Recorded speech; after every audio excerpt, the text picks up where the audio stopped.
Julian San Jose, Rita Daniela, kaya nga bang mabuhay na walang lalaki? Ang binyansagang King of Talk na si Boy Abunda ang kapuso stars na sina Julian San Jose at Rita Daniela. At isa sa mga naitanong sa dalawa sa programang Fast Talk with Boy Abunda, ay kung ano yung isang bagay na kailangan nila upang makasurvive sa mundo.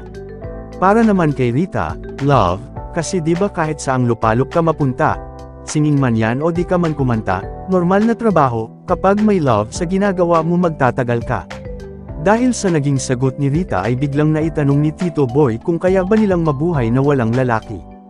Ayon kay Rita, isa siyang single mom ngayon at okay naman daw siya kahit walang katuwang sa buhay. Ngayon kasi may uno na ako. Syempre sa ngayon kasi hindi ko pa siya masyado hinahanap, medyo nakakasurvive ako. Tignan natin in the next few years, say niya. Sambit naman ng Asia's Limitless star, ang hirap. Depende siguro sa phase ng life ko ngayon, because I'm really happy right now. Kasunod niyan ay nag-follow up pa si Tito Boy sa dalawa at sabay tanong kung ano ang pinaka-importanteng aral na natutunan nila pagdating sa love. Huwag ka sobra-sobra magbigay. Kailangan matuto talaga magtira para sa sarili, saad ni Rita. Nagbigay rin siya ng advice sa co-singer at kaibigang si Julian, siguro ipapayo ko sa kanya.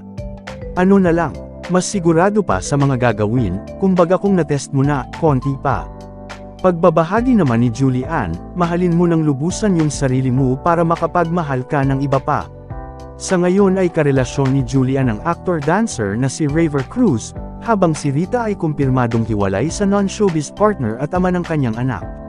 Sa darating na December 2, magkakaroon ng Queendom Love Concert ang dalawa kasama ang ilan pang rising singers.